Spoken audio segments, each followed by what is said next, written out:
Hey, what's going on with the family Torch and Tease guitars?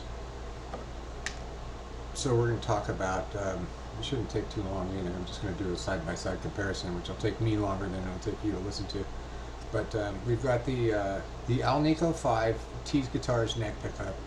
Um, that the last run measured 7. This run is anywhere from 5.5 to 6.3. I think is one of the readings that I got on that one too. So just all depends on the run that we have. So that being said, this one measures out at almost 11, and it's empty because it's in one of my guitars.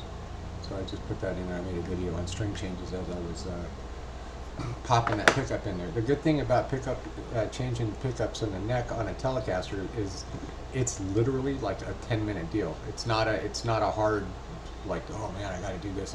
You won't get confused about it. It's two screws and 2 springs and 2 wires.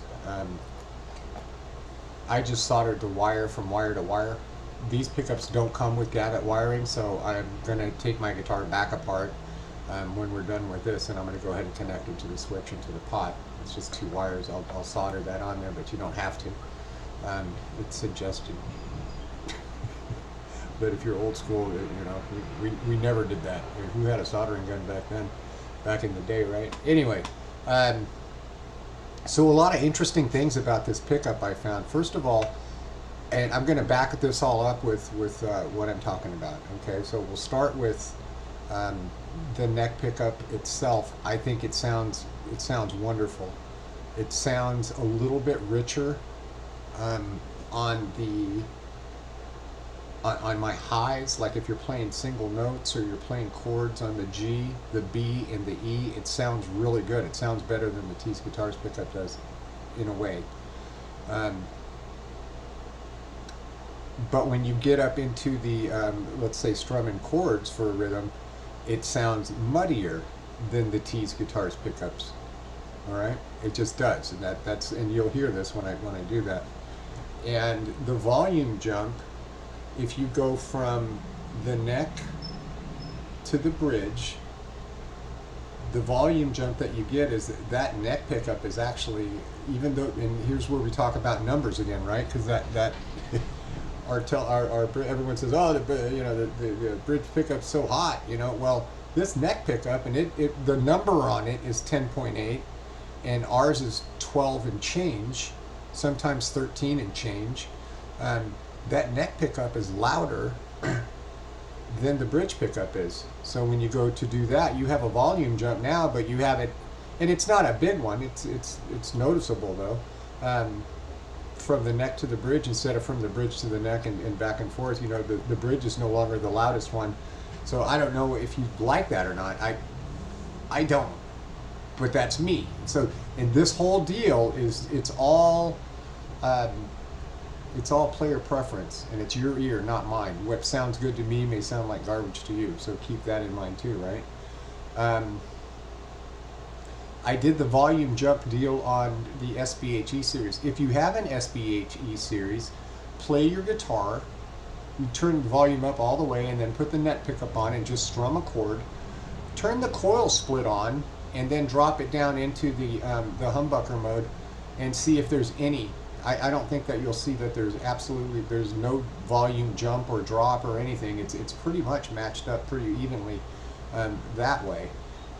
On the other hand, on the Seymour Duncan pickup, if you have the coil split activated and you go from the neck pickup to the bridge, it's a huge volume jump. Huge. So you're going from one volume jump to another.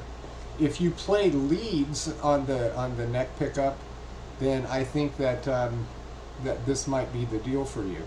I honestly do. If you play rhythm on the neck pickup, I think the Tease pickup is better than this one is. That's my personal opinion, and I'm going to put my money where my mouth is. And we're just going to do a couple of tone samples, and I'll show you the difference in the volume jump, and I'll show you the difference in the clean. And I'm just going to run this right through my my Scarlett 2 right into the computer. So I'm going to have to hit pause and get all that set up. And so You won't notice it, but I'll notice it. I'll be right back.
All right, guys. So there you have it, right? You saw that I went from the clean, I guess the G, the B, and the E, and then up to the the E, the A, and the D.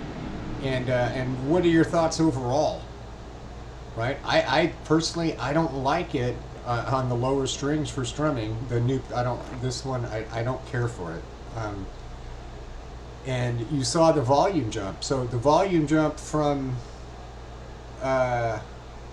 you saw it on both guitars. I think that the leads on that one, on the Seymour Duncan, they sound fuller. They sound by a little bit, not by a ton, but by a little bit. So my question is, well, let's go with the volume jump first. On our pickup, the volume jump was pretty significant when you went from the neck to the bridge. But it was insignificant when you went from the neck to the bridge with the coil split on. All right? On the Seymour Duncan pickup, it was insignificant when you went from the neck to the bridge, but it was reversely very significant when you went from the neck to the bridge with the coil split on. So I'm going to say that both of those would take some work, right? You would have to either have the switch on one or have it off on the other in order to get no volume jump whatsoever. And remember, there's a volume knob still, right? So if you wanted to go from this to that on either pickup, I think that you're fine. I don't. So both of those guitars they're both set up the same way. They both have the string heights at the same position. They both have the pickups at the same position. Give me your opinion. Which pickup sounded nicer to you, right? If at all. But and excuse my playing, but I wasn't trying to perform or anything. I'm just trying to give you some clean sound samples of going straight through this Scarlett amp. And I think, like I said, it's not the best sound system, but I don't think this is the one that we would take to replace it because we're giving up so much. Our guitar sounds good E through E with our pickup in it. This guitar sounds good G through E. And when I say G, I mean G, B, and E, not the whole deal. So, do we give that up? Now, if this is your deal, one of these, they're simple to get. I think I got it for $99. You might find them for $89 on some of the. I got this one from Sweetwater, $99. Took 2 or 3 days to get here. It wasn't a big deal. Popping it in took 10 minutes. So it's something that you can just try. Do you see what I'm saying? If that's your deal, but I tried it for you, so you don't have to do that. I'm still stuck on the Tease Guitars pickups. And the volume jump, like I said, I fix that by, I just turn the volume down when I go into the humbucker position. And sometimes I don't because I need the extra volume going from a rhythm to a lead, right? From a rhythm to a lead. You want that volume boost. It's a little bit, so maybe roll the volume back a little bit, or maybe even roll the tone back a little bit. So, I don't know. Pickup number 21 I've tested, and once again, to me, and they're my guitars, and I know that you guys buy them and stuff, but to me, I don't know if we're going to change that, because that pickup is just, it's more versatile. I get more out of it than I get out of it, and I like this pickup, and I really like this pickup a lot for just that pretty playing, like the stuff I was doing right in the beginning, that real nice slow kind of high-end lead stuff. It's beautiful. It sounds better than ours does, but it doesn't sound better when you're playing chords, and I play a lot of chords in my neck position pickup. So I guess we'll ask you guys for your comments. What are your thoughts? What do you think? And the search continues. I can tell you that. So we're not going to be going to this type of wind. And these are both Alnico 5 magnet pickups. Both of them are. One just has a lot more output. So, all right. As always, family, rock on. I hope that was informative for you. And we'll see you next time, man. Peace.